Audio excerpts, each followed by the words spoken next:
Olá, meus irmãos, que a paz do Mestre Jesus esteja em nossos corações. Vamos continuar com o estudo do Livro dos Espíritos, agora no capítulo 11, Os Três Reinos. E a questão é a 585, os minerais e as plantas. Os três reinos são minerais, animais e o homem.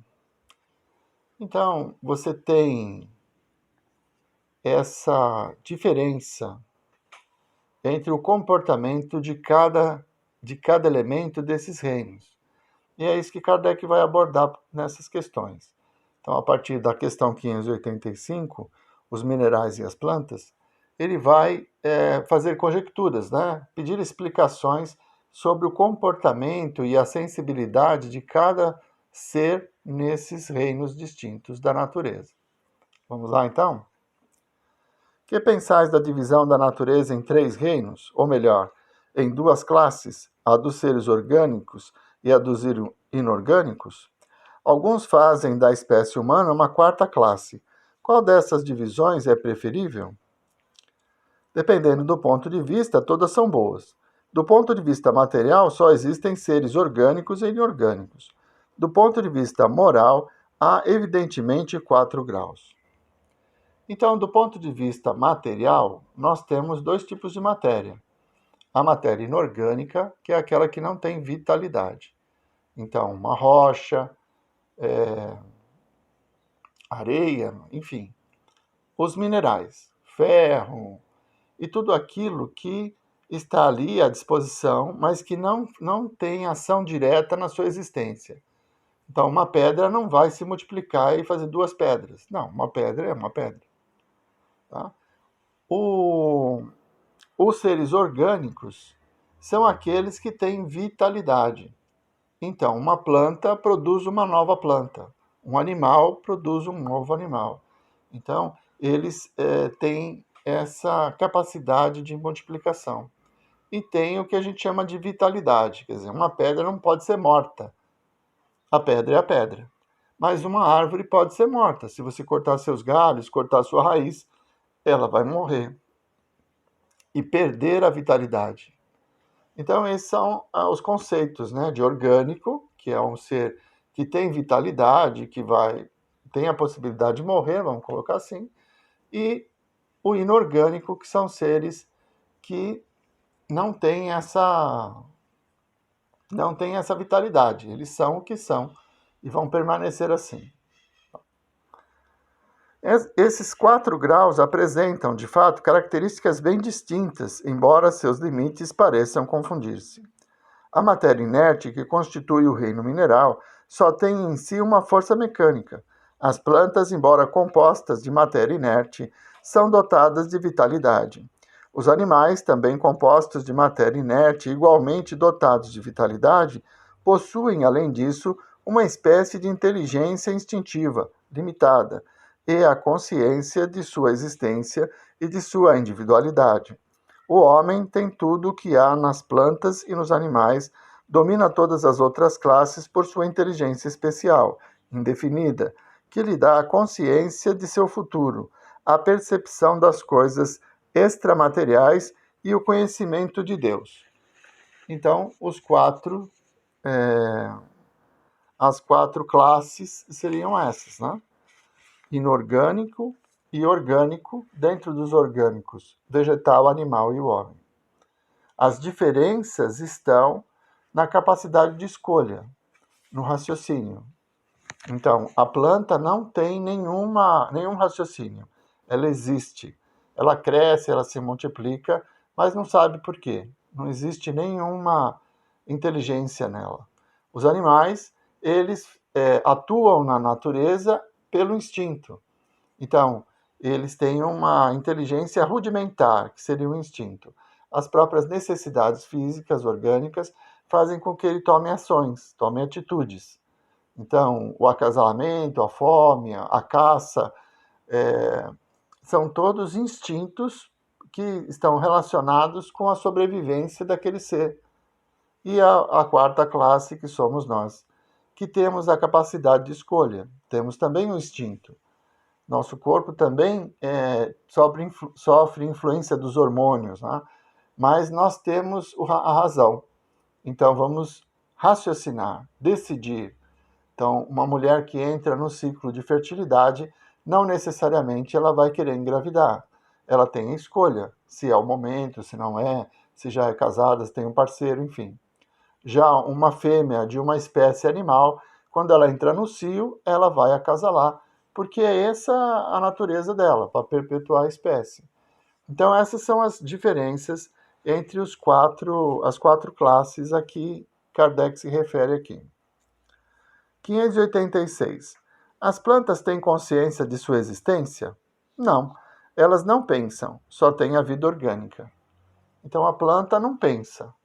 Ela cresce, ela se aproveita do sol, da matéria orgânica que vem do solo, né, os minerais que vêm do solo, e ela vai se multiplicando. Então, ela cresce, por isso orgânica. Mas ela não tem vontade, não tem reações, ela só existe. 587. As plantas têm sensações? Sofrem quando mutiladas? As plantas recebem impressões físicas que atuam sobre a matéria, mas não têm percepções. Consequentemente, não têm a sensação da dor. Então, a tadinha da planta, né? Nós vamos lá podar os seus galhos e ela vai chorar. Não vai. Ela não tem esse sentimento. Existe a percepção, uma mudança. Então, se aquele galho não existe mais, as energias vão ser voltadas para a reconstrução dele, ele vai brotar de novo, ou vai ser desviado para outro lado para que a árvore se desenvolva, para que a planta sobreviva. Mas ela não tem a sensação de dor, nem decide se vai sobreviver ou não. É sempre uma consequência. 588. A força que atrai as plantas umas para as outras independe da vontade delas? Sim, pois elas não pensam. É uma força mecânica da matéria, que atua sobre a matéria. As plantas não poderiam opor-se a isso. Então, existe uma tendência, né, para que haja a expansão daquela vida orgânica, é preciso da proximidade, a troca de pólens, enfim, todo o processo de reprodução que tem na natureza. E isso faz parte de um sistema que independe da vontade da planta. Ela é estática, ela não consegue mudar de lugar, né? Eu estou com vontade de visitar um coqueiro que tem ali no meu vizinho. Não dá. Ela vai continuar aqui. Existe essa interação, as plantas tendem a se voltar para o sol, as suas folhagens, porque isso está relacionado com a sobrevivência dela.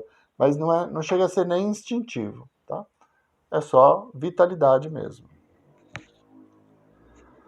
589. Algumas plantas, como a sensitiva e a dioneia, por exemplo, têm movimentos que denotam grande sensibilidade e, em certos casos, uma espécie de vontade, como no caso da dioneia, cujos lóbulos apanham a mosca que vem pousar sobre ela para sugá-la, como se preparasse uma armadilha para capturá-la e matá-la.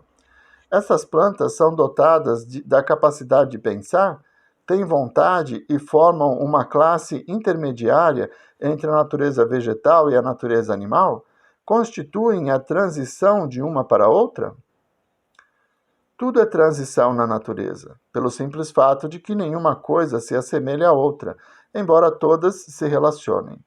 As plantas não pensam e, por conseguinte, não têm vontade. A ostra que se abre e todos os zoófitos também não pensam, têm apenas um instinto cego e natural. O organismo humano nos oferece exemplos de movimentos análogos, sem a participação da vontade, como ocorre nas funções digestivas e circulatórias. O piloro se contrai ao contato de certos corpos para impedir sua passagem. Deve suceder a mesma coisa com a sensitiva, cujos movimentos não implicam, de modo algum, a necessidade de percepção e ainda menos da vontade. Então é bem assim, a planta não tem esse raciocínio. As plantas carnívoras, né, como foi descrito aqui, elas não fazem armadilha, elas estão ali, reagem a algo. Então, com o toque da mosca naqueles lóbulos, ela fecha. É uma reação instintiva. não que seja, nem instintiva não é. É uma reação mecânica. Ela não tem sensações, nem a escolha se fecha ou não. Ela simplesmente reage a algo que lhe foi oferecido. E o exemplo que o Kardec dá é muito interessante, né? Por mais que nós desejemos, se o nosso coração parar, ele não vai voltar a bater. O movimento do bater do coração é instintivo, é mecânico. Ele vai bater apesar da nossa vontade. Se nós desejarmos que ele pare, nós vamos ter que feri-lo, destruí-lo. Porque pela nossa vontade, pela razão, pelo raciocínio, ele não vai parar. Então, o mesmo acontece com plantas e outros exemplos que foram citados aqui. São mecânicos, tá? Não tem nem instinto relacionado a isso. O coração bate porque bate, não é porque nós desejamos. Ele faz parte de um sistema e a função dele é bater. Ele nasceu para isso, foi criado para isso, e assim ele funciona. Assim são as plantas e os exemplos citados aqui. 590. Não haverá nas plantas, como nos animais, um instinto de conservação que as leve a procurar o que lhes possa ser útil e a evitar o que lhes possa prejudicar? Há, se quiserdes, uma espécie de instinto, dependendo isso da extensão que se dê ao significado desta palavra. Mas é um instinto puramente mecânico. Quando nas operações químicas vedes dois corpos se unirem, é que eles se combinam, isto é, que há afinidade entre eles. Não chamais a isto de instinto. Então, não tem instinto. A planta não tem instinto de sobrevivência. Ela tem mecanismos de sobrevivência. A raiz vai se aprofundando para buscar os minerais, a água e tudo aquilo que ela necessita para sobreviver. Mas ela não planeja isso, nem está vinculada a alguns hormônios que são emitidos, como é no animal. Então, a fêmea que está entrando no cio, ela está exalando o odor, ela está emitindo alguns hormônios que a levam à reprodução. Isso é instinto.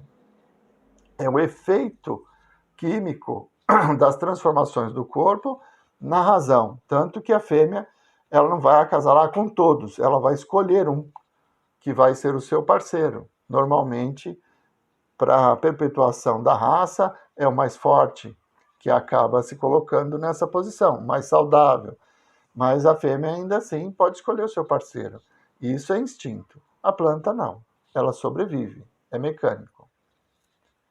591. Nos mundos superiores, as plantas são, como os outros seres, de natureza mais perfeita? Tudo é mais perfeito, mas as plantas são sempre plantas, como os animais são sempre animais, e os homens sempre homens. Essa resposta traz uma dúvida, né, sobre a evolução. Darwin fala que nós somos primos ou descendemos dos macacos, né, por causa das semelhanças dos símios, não dos macacos, dos símios, por causa das semelhanças que nós temos no físico. Mas aqui fica muito claro que o princípio inteligente ele vai sobreviver nas classes, nos momentos da sua formação e são completamente independentes. Num outro livro que se chama Evolução em Dois Mundos, André Luiz, pelas mãos do Chico Xavier, vem também nos explicar isso, que o espírito vai evoluindo e ele recebe corpos melhores, mas que as mutações elas ocorrem pela influência direta de espíritos que estão correlacionados com a evolução daquele mundo. Então, no mundo superior existem plantas? Sim. Essas plantas são plantas mais aperfeiçoadas, talvez mais belas, com uma matéria diferente, mas ainda serão plantas. Animais serão animais. Porque a partir do momento em que o princípio inteligente adquire o poder de escolha com o seu livre-arbítrio, aí ele nunca mais vai ser animal e ele também não se assemelha a nenhum outro animal, porque ele tem a razão, ele tem a vontade, pode escolher seus caminhos, e isso é que nos distingue dos outros animais que têm tudo que nós temos, menos a razão. Então vamos parando por aqui. Na semana que vem, nós vamos falar de os animais e o homem, a questão 592. Vamos fazer a prece? Mestre Jesus, nós vos agradecemos, Senhor, por mais esses momentos em que pudemos ter convosco, pela possibilidade de aprender um pouco mais sobre a nossa própria natureza e os princípios que nos levarão até vós. Muito obrigado, Mestre Jesus. Muito obrigado, meus irmãos. Uma boa semana a todos.